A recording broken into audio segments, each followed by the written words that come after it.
cabo da Guarda Nacional Republicana que declarou perante a Comissão de Inquérito Parlamentar ter estado envolvido numa operação de recolha de amostras na noite de 4 de dezembro de 1980, está a ser agora sujeito a um processo de averiguações interno e foi mesmo ameaçado de prisão. Uma denúncia hoje feita por José Luís Ramos, que contudo se recusou a identificar o perseguidor. A TVI pôs-se na pista e conta aqui toda a história. Vamos ver.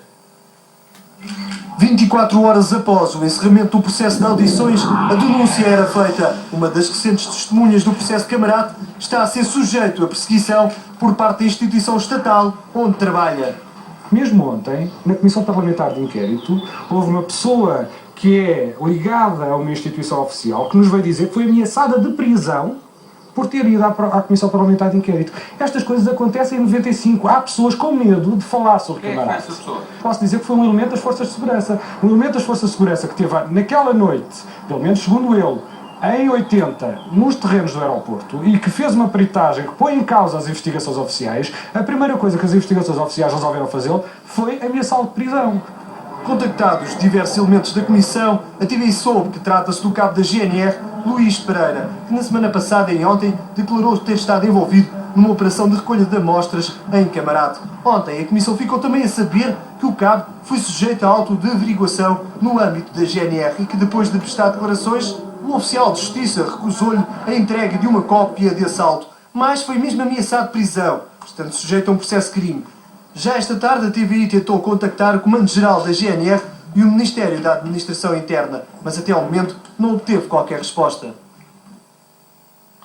Logo após o encontro que teve com Fernando Nogueira, o também social-democrata José Luís Ramos, em representação dos familiares das vítimas de Camarate, não hesitou em avisar. Desta vez, espera que o PSD não finja que nada acontece, ao mesmo tempo que exige mais credibilidade no processo judicial que Procuradoria e Ministério Público se preparam para reabrir.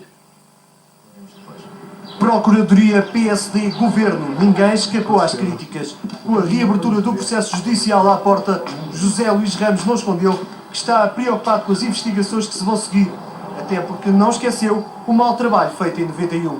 Tanto o Sr. Procurador-Geral como o Ministro da Justiça, ao tempo, são os mesmos de hoje. E é bom dizer que tanto a ação do Procurador-Geral da República foi negativa, como a ação do Sr. Ministro da Justiça foi muito negativa. Há pouco falou em medidas concretas. Quais eram as medidas concretas que gostaria que o PSD tomasse neste caso? Olha, pelo menos que não fingisse que nada aconteceu. Que, por exemplo, em 91, quando a Comissão Parlamentar conclui, a nível do Governo há quase uma atitude de parece fingir que nada aconteceu. No final, lembrou que todas as instituições estão em causa neste processo, bem como os dirigentes que tinham responsabilidades na altura e nada fizeram. Uma alusão ao general Lianos, que não resistiram e deixaram um aviso. Desta vez, os familiares vão acompanhar todos os passos do processo e tanto assim é que vão constituir-se como assistentes. Poder da TVI avançar que, para além de José Luís Ramos, também Montalvão Machado já aceitou representar as famílias. O Procurador-Geral da República está neste momento reunido com Azevedo Soares e Silva Marques. O encontro decorre no edifício da Procuradoria-Geral da República e efetua-se a pedido dos dois dirigentes sociais-democratas. E já há mais de 1h30 que Cunha Rodrigues troca impressões sobre o caso Camarate. Entretanto, o PSD está convencido que ajudou Cunha Rodrigues a tomar a decisão de reabrir o inquérito a Camarate. Ontem, na reunião da Comissão Política Nacional do PSD, Camarate voltou a ser tema de conversa. Os sociais-democratas estão empenhados em apagar a imagem pública de entrave à investigação e preocupados em que o seu interesse pelo esclarecimento da verdade não seja confundido com eleitoralismo. O Procurador-Geral da República decidiu-se pela reabertura do inquérito a Camarate depois de o Conselho Nacional do PSD ter aprovado uma moção pedindo às entidades responsáveis o rápido esclarecimento da verdade sobre a morte de Francisco Sá Carneiro. O que é que uma coisa tem a ver com a outra? Tudo, na opinião dos dirigentes do PSD, que ontem na reunião quinzenal da Comissão Política fizeram de Camarate um dos temas principais de conversa. A Comissão Política do Partido congratulou-se com o facto do Sr. Procurador-Geral da República ter mandado reabrir o inquérito a Camarate. Lembro que o Conselho Nacional do PSD, o último, tinha feito uma moção. Camarate voltou às manchetes dos jornais nas últimas semanas e o PSD, de início remetido ao silêncio sobre os recentes desenvolvimentos do inquérito parlamentar, decidiu falar. Eurico de Melo e Azevedo Soares, no Conselho Nacional de 23 de Abril, apresentaram uma moção que pedia o rápido esclarecimento da verdade sobre Camarate, admitindo mesmo nas entrelinhas a hipótese de atentado. Ontem, na reunião da Comissão Política, voltou a falar-se de Camarate, para se concluir que a preocupação agora deve ser contrariar a ideia que o PSD não quer apurar a verdade, sem que isso, porém, seja confundido com aproveitamento político. Afirma hoje que durante 14 anos não houve vontade política nem judicial para resolver o caso. José Luís Ramos, que tinha acabado de sair de um encontro com Fernando Nogueira, aponta o dedo ao Ministro da Justiça e ao Procurador-Geral da República que, em 1991, não deram andamento ao processo.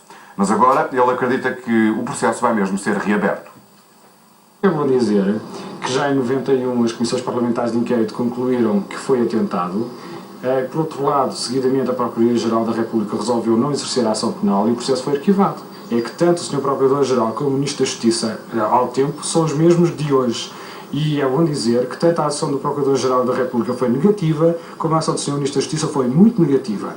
É bom dizer que, por exemplo, que os relatórios, nomeadamente das inquirições às entidades oficiais, tanto a Direção-Geral da Aeronáutica Civil como a Polícia Judiciária, estão para quem os quiser ler. Não foram feitos por entidades independentes nem isentas e é bom dizer que esses relatórios, de alguma maneira, responsabilizam quem os quiser ler. A meu ver, eu entendo que o Governo, o próprio Governo hoje, tem que ter uma atitude diferente e bem diferente do que teve em 91. Sentiu receptividade por parte do Dr. Nogueira?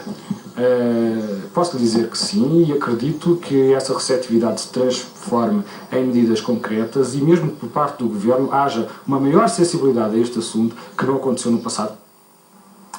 Ontem à noite a Comissão Parlamentar terminou a longa maratona de audiências. Agora tem um mês para apresentar o relatório final. Na principal acariação do dia, José Esteves negou qualquer envolvimento no caso Camarate. O frente a frente entre o ex-operacional bombista e os dois homens que o acusam demorou 3 horas e meia. José Esteves apenas confirmou que terá sido indicado por Ramiro Moreira a 2 políticos da altura como o melhor bombista. Garante que lhe telefonaram para o efeito, mas que a questão nunca ficou realmente assente. José Esteves negou tudo, garantiu que não sabe nada sobre o caso e que não fabricou a alegada bomba. As acusações dirigidas ao ex-operacional da rede bombista. Surge a tese do Sr. Ramiro Moreira de que alguém lhe terá telefonado a perguntar quem é que sabia fazer bombas em Portugal e, portanto, e que ele terá indicado o Sr. José Esteves. O Sr. José Esteves diz que sim, senhor, que lhe telefonaram, mas que não chegou sequer a falar com as pessoas. Portanto, é isto que no fundo se passa. Você diz que lhe telefonaram para que efeito? No sentido de fabricar uma bomba, porque o Sr. José Esteves não nega nem nunca negou que esteve envolvido nos atentados. Revelou ou não os nomes dessas pessoas que o terão contactado para isso? Disse à Comissão que o Sr. Ramiro Moreira, que se quisesse que revelasse o nome à Comissão, até porque parece que uma das pessoas participou na Constituinte.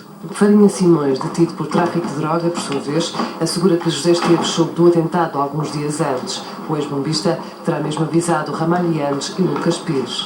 Recorda-se de ter ido à sede do CDS, mas não se recorda de ter falado com o Dr. Lucas Pires. O seu cliente fabricou ou não fabricou a bomba? Ele diz que não. 3 horas e meia de acariação, com as conclusões marcadas para daqui a um mês. Está provado que o Sr. José Esteves é um dos melhores peritos portugueses a fabricar bombas. Portanto, isso está provado e ele não nega. Não vamos arranjar bodes expiatórios. Portanto, a minha preocupação em todo este processo e é por isso que eu quero e vou solicitar que o José Esteves seja imediatamente ouvido pelo seu Procurador-Geral da República, ou por quem o indicar, para que não haja aqui bodes expiatórios. Uma última sessão marcada também por um requerimento a pedir a presença de Ramalho Yanes, rejeitado pela Comissão. Houve um único deputado que apresentou um requerimento nesse sentido, que só foi votado por volta das 5 da tarde. Das 5 da tarde. Esgotados os 180 dias de instrução, faltam 30 para o relatório final. Agora sim estão eliminadas as deficiências. A área vem a público e pela primeira vez admite a possibilidade da primeira investigação ter sido mal conduzida. Um depoimento em exclusivo para a RTP. Na segunda edição do Telejornal vamos analisar as novas provas que apontam para atentado na morte de Sá Carneiro. Camarate, depois do jogo, eu fico à sua espera. Até já.